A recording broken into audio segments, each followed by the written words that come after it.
Hi everyone, in front of me I've got Xiaomi 11T Pro, and let me share with you how to reset camera settings on this device.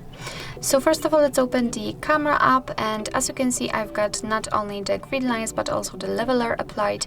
It is because I would like to show you the actual difference. I mean that the reset option will work.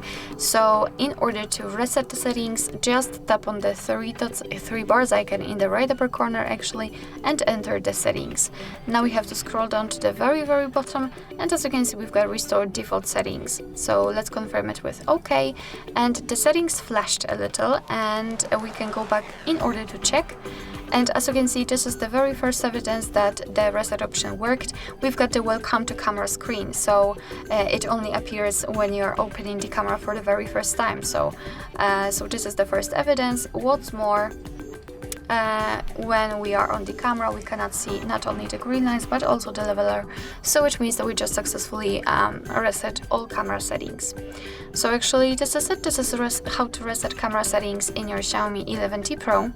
Thank you so much for watching. I hope that this video was helpful, and if it was, please hit the subscribe button and leave the thumbs up.